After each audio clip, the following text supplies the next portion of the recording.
జగిత్యాల జిల్లా ధర్మపురిలో deputy CM Bhatti Vikramarka పర్యటించారు. మంత్రులు తుమ్మల నాగేశ్వరరావు, అడ్లూరి లక్ష్మణ్ కుమార్, రామగుండం ఎమ్మెల్యే మక్కాన్ సింగ్ రాజ్ ఠాకూర్లతో కలిసి పలు అభివృద్ది కార్యక్రమాలకు శంకుస్థాపనలు, ప్రారంభోత్సవాలు నిర్వహించారు. 1 కోటి మంది మహిళలను కోటీశ్వర్లను చేయడమే లక్ష్యంగా ప్రభుత్వం పనిచేస్తోందని డిప్యూటీ సీఎం భట్టి విక్రమార్క తెలిపారు. వ్యవసాయాన్ని పండగ చేయాలన్న సంకల్పంతో ముందుకు వెళుతున్నట్లు తెలియజేశారు. జగిత్యాల జిల్లా ధర్మపురి లక్ష్మీ నరసింహస్వామిని డిప్యూటీ సీఎం భట్టి విక్రమార్క, మంత్రులు తుమ్మల నాగేశ్వరరావు, అడ్లూరి లక్ష్మణ్ కుమార్, రామగుండం ఎమ్మెల్యే మక్కాన్ సింగ్ రాజ్ ఠాకూర్ దర్శించుకున్నారు. ఆలయానికి చేరుకున్న డిప్యూటీ సీఎం ముందుగా ఆలయం ఎదుట పోలీసుల గౌరవ వందనం స్వీకరించారు. ఆలయ పక్షాన ఆలయ అర్చకులు పూర్ణకుంభంతో డిప్యూటీ సీఎంతో పాటు మంత్రులకు పూర్ణకుంభంతో ఘన స్వాగతం పలికారు. ఆలయంలో అర్చకులు భట్టితో పాటు మంత్రుల పేరిట ప్రత్యేక పూజలు నిర్వహించారు. అనంతరం ఆలయ ఈవో, పాలకమండలి సభ్యులు స్వామివారి శేషవస్త్రంతో సత్కరించి ప్రసాదాలను అందజేశారు.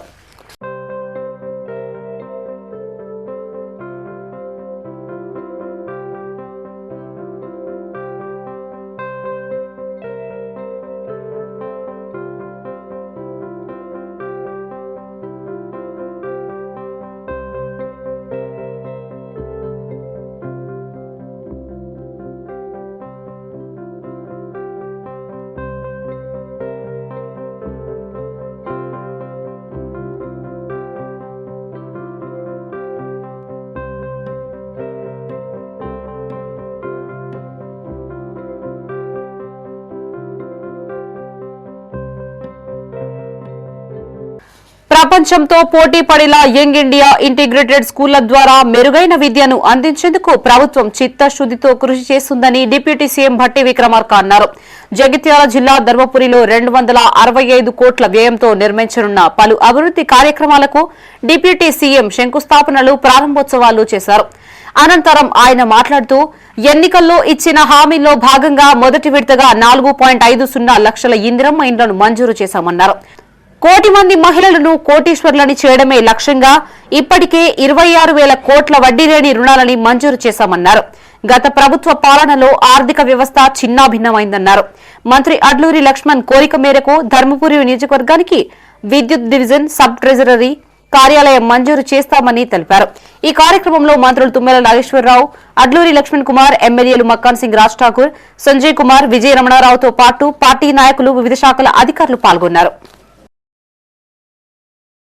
ఈరోజు ధర్మపురి శాసనసభ నియోజకవర్గంలో గౌరవ రాష్ట్ర మంత్రివర్యులు శ్రీ అడ్లూరి లక్ష్మణ్ కుమార్ గారు మంత్రిగా అయిన తర్వాత ఈ ప్రాంత అభివృద్ధి కోసం కొన్ని కార్యక్రమాల దృష్టి తీసుకొచ్చారు. చాలా సంవత్సరాలుగా ఈ అవసరాలు పెండింగ్ ఉన్నాయి. వీటి ప్రభుత్వ పరంగా, శాఖాపరంగా, అట్లాగే ఆర్థిక శాఖాపరంగా కూడా వాటిని అనుమతులు మంజూరు చేస్తే నా ప్రాంత అభివృద్ధి కోసం నేను అనేక సంవత్సరాలు ఈ ప్రాంత ప్రజలతో మమేకమై చిన్న స్థాయి నుంచి ఆ లక్షలాది మంది ప్రజల ఆశీర్వాదంతో నేను ఈ స్థాయికి ఎదిగాను. వారి రుణం తీసుకోవాలి, నా ప్రాంత అభివృద్ధితో ఆ ప్రాంత ప్రజల ఆశీర్వచనాలు పొందాలనేటువంటి ఆలోచన దయచేసి ఇవి శాంక్షన్ చేయండి అని అడిగినప్పుడు రాష్ట్ర ముఖ్యమంత్రిగా రేవంత్ రెడ్డి గారు, ఉప ముఖ్యమంత్రిగా నేను ఈ 2 శాఖలు శాంక్షన్ చేసినటువంటి మేమిద్దరం నిజంగా చాలా సంతోషించాం. ఓ ప్రజాప్రతినిధి అంటే కేవలం హోదా కోసమో, ఓ మంత్రి అంటే విలాసవంతమైనటువంటి జీవితం గడపటం కోసమో కాదు. ఒక ప్రజాప్రతినిధిగా, ఒక మంత్రిగా వచ్చినటువంటి అవకాశాన్ని ప్రజల అవసరాలు, వారి అభివృద్ధి కోసం ఆలోచన చేసేటువంటి నాయకుడినే మనం కరెక్ట్గా మనం ఎన్నుకున్నాం, నిర్ణయించాం, ఈరోజు మంత్రిగా చేశాం. నిజంగా మంత్రి ఆ ప్రజల కోసం పనిచేస్తున్నాడని చెప్పి మేమంతా సంతోషించి వెంటనే ఇంత పెద్ద ధర్మపురి ప్రాంతానికి రెవెన్యూ డివిజన్ లేదన్నా, ఈ ప్రాంతానికి పాలిటెక్నిక్ కళాశాల లేదు. ఇదైతే ప్రజలకు ఎన్నికల లోపల ఇచ్చిన వాగ్దానం లోపల 5 వాగ్దానాల లోపల 3 వాగ్దానాలు కంప్లీట్ చేసిన మీ అందరి దయతో అన్న గౌరవ ముఖ్యమంత్రి రేవంత్ రెడ్డి గారి నేతృత్వం లోపల, గౌరవ డిప్యూటీ చీఫ్ మినిస్టర్ గారి నేతృత్వం లోపల, పెద్దలు తుమ్మల నాగేశ్వరరావు ఇన్ఛార్జ్ మినిస్టర్గా, ఈ జిల్లాకు సంబంధించిన మంత్రివర్యులు శ్రీధర్ బాబు గారు మీ అందరి సహకారంతో అన్న ఈరోజు ఇక డిగ్రీ కళాశాల తీసుకొచ్చిన, పాలిటెక్నిక్ కళాశాల తీసుకొచ్చిన, అదేవిధంగా పవిత్రమైన గోదావరి తీరాన ఎంతో మంది కేంద్రంలో భారతీయ జనతా పార్టీకి ఉన్నటువంటి ప్రభుత్వం హారతులు ఇస్తారు, గంగా హారతిస్తారు, పవిత్ర హారతులు ఇస్తారు తప్ప ఆ పవిత్రమైన గోదావరిని పట్టించుకోలే అన్న.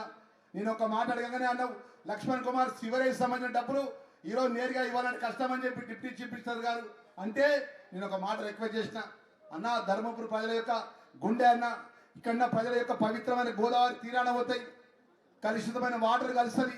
మరి ఆ కలుషితమైన వాటర్ను తిరిగి పుష్కరాలు వచ్చిన సందర్భం లోపల ప్రత్యేకమైన శుద్ధి ప్లాంట్ ఏర్పాటు చేయకపోతే నేను ప్రజలకు ఇచ్చిన మాట అమలు చేయాలన్నది తప్పదా అన్నాడు. ముఖ్యమంత్రి గారిని కూడా పోయి నేరుగా రిక్వెస్ట్ చేసిన, ఏదైతే మేడారం జాతర అప్పుడు చెప్పిన